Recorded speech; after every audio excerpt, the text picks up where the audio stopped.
3 hari yang lalu, saya ngeliat masnya lagi mondar-mandir di kebun itu. Masnya ngomong sendiri, duduk sendiri di situ. Ngapain itu orang, pikir saya. Assalamualaikum warahmatullahi wabarakatuh. Jumpa lagi di channel Setia Misteri yang membahas tentang kisah-kisah pengalaman misteri, horor, dan kriminal dari kalian. Dan kali ini kita mendapatkan sebuah kisah pengalaman dari seseorang yang berprofesi sebagai praktisi pengobatan alternatif, di mana beliau ini pernah dimintai tolong untuk mengobati salah satu pasiennya, dan ternyata pasien tersebut sudah meninggal dunia 8 tahun yang lalu. Kok bisa ya? Nah, penasaran sama kisahnya? Yuk, tanpa berlama-lama, langsung saja kita masuk ke ceritanya.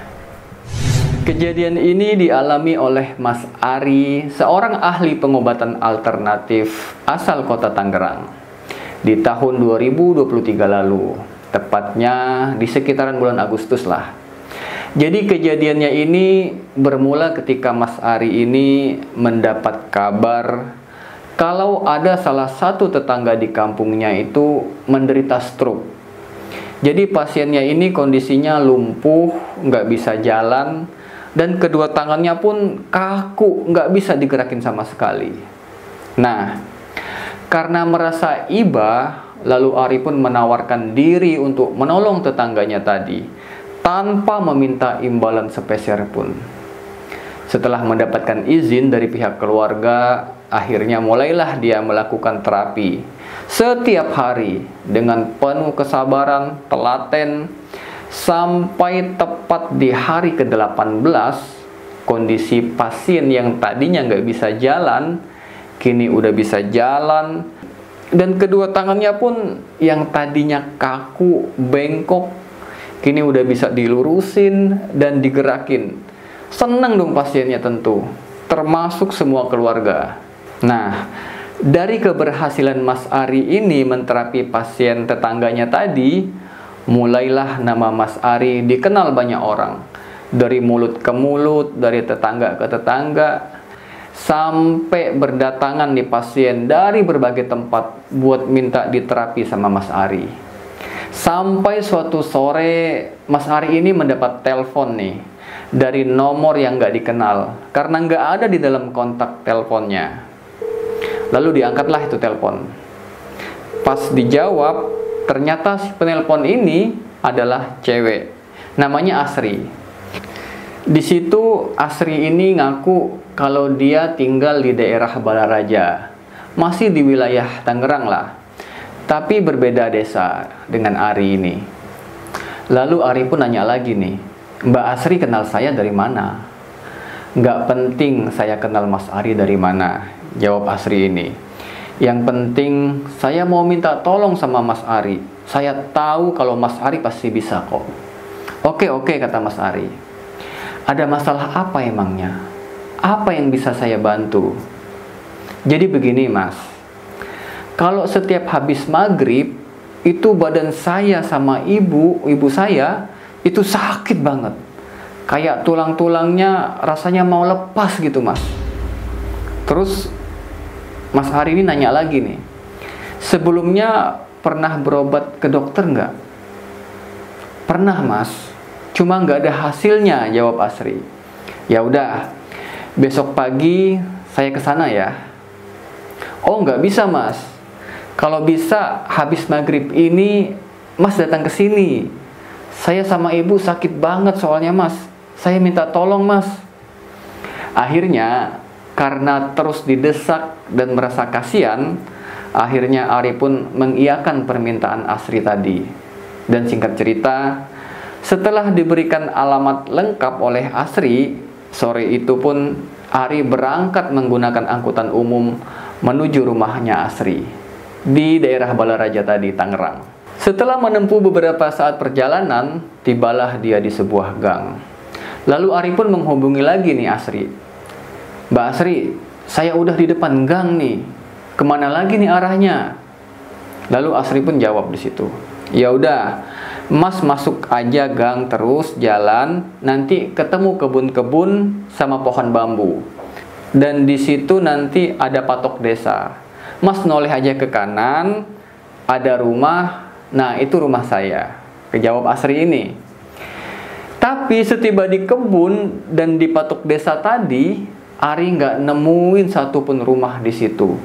Yang ada cuma kebun sama pohon-pohon bambu.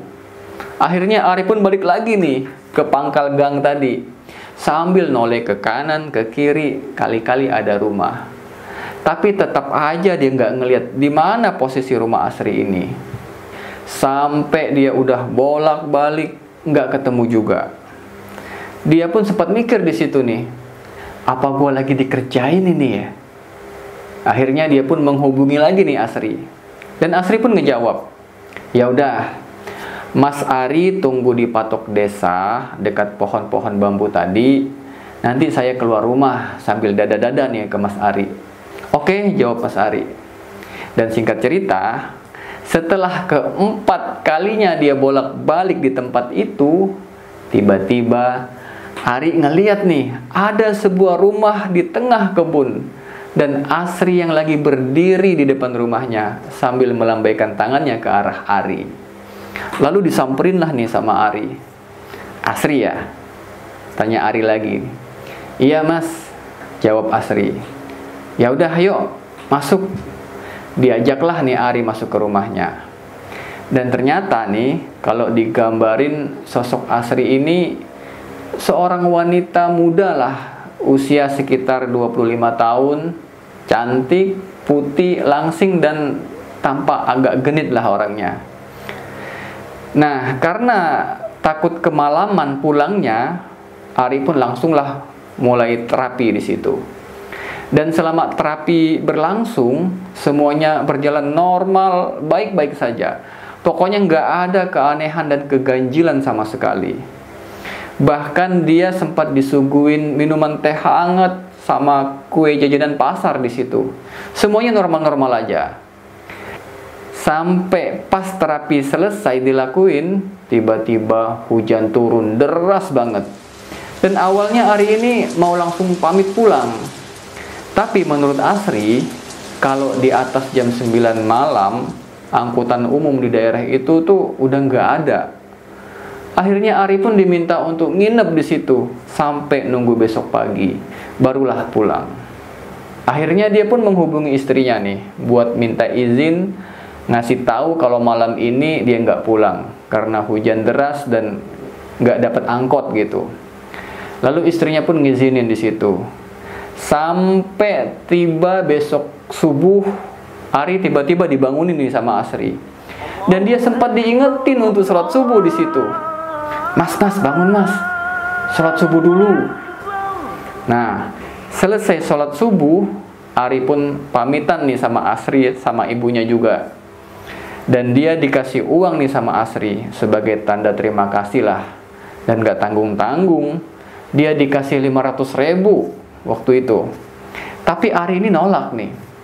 Ini kebanyakan mbak, 500.000. Saya 200.000 aja udah cukup kok. Lalu sisanya dikasih lah sama dia, dibalikin nih ke Asri. Tapi Asri tetap pengennya Mas Ari ini ngambil semua apa yang udah dia kasih. Gak apa-apa mas, ambil aja semua, saya ikhlas kok. Akhirnya Ari pun mengambil semua uang tadi dan dia pamit pulang ke rumahnya. Dan setiba di depan rumahnya Ari ketemu nih sama istrinya pas lagi nyapu di depan halaman rumah. Dan tiba-tiba saja istrinya Ari nanya, loh mas, kemana aja udah 3 hari gak pulang? Kagetlah Ari di situ. Maksudnya apa ini? Jangan bercanda kata Ari lagi. Orang baru nginep semalam kok. Enggak mas, jawab istrinya lagi.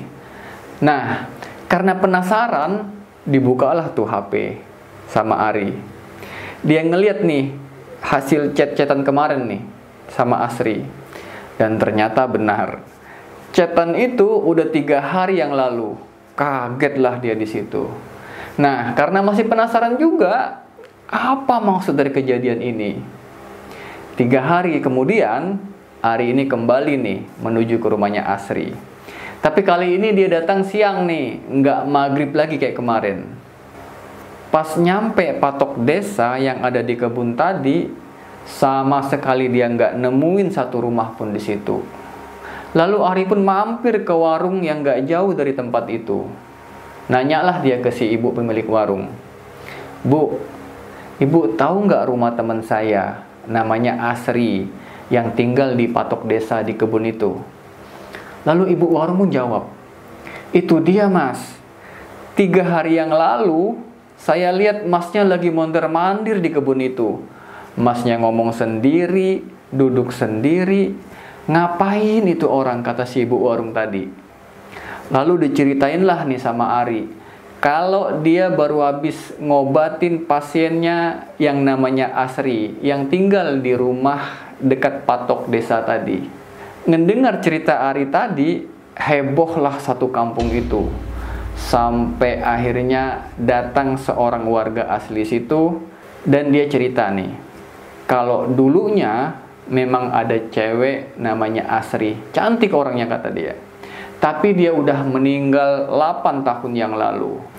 Dan gak lama kemudian warga kampung tadi pun pulang dia untuk ngambil foto dari rumahnya, buat nunjukin nih dan mastiin ke Ari, apa benar ini orangnya mas? Orang yang mas maksud tadi. Dan ternyata Asri yang udah ditolong sama mas Ari tadi persis sama seperti orang yang ada di foto tadi. Dan dia memang udah meninggal 8 tahun yang lalu. Dan menurut warga juga, dulunya memang kebun itu milik keluarganya Asri. Hanya saja kini udah dijual oleh keluarganya. Sayangnya penyebab dari meninggalnya Asri ini oleh narasumber nih nggak diceritain kenapa-kenapanya dia. Dan sejak kejadian itu, Ari pun masih bingung, aneh, dan masih penuh tanda tanya besar. Apa maksud dari semua kejadian yang dia alami ini? Oke guys, itu tadi kisah pengalamannya Mas Ari, seorang ahli pengobatan alternatif asal kota Tangerang yang menolong pasiennya. Dan ternyata pasiennya yang ditolong tadi udah meninggal 8 tahun yang lalu. Nah, dari kisah tadi, apa nih kira-kira pesan yang dapat kita ambil dari kejadian itu? Mungkin salah satunya agar kita selalu ikhlas ya dalam menolong siapapun yang membutuhkan pertolongan kita. Karena walaupun kita nggak kenal, tetaplah kita bantu. Dan kalau memang niat kita baik, insya Allah semuanya pun akan berjalan baik. Kemudian bisa juga buat para penyedia jasa agar dalam menentukan tarif atau imbalan itu ya sewajarnya lah, jangan berlebihan lah. Atau mungkin ada pesan-pesan lain dari kalian, silahkan komentar di bawah. Dan terakhir, terima kasih buat kalian yang sudah menyimak dan mendukung channel ini. Dan mohon maaf kalau ada salah-salah kata ataupun ada kekurangan dalam penyampaian cerita ini. Sampai jumpa di video selanjutnya. Saya Andy Setia undur diri. Assalamualaikum warahmatullahi wabarakatuh.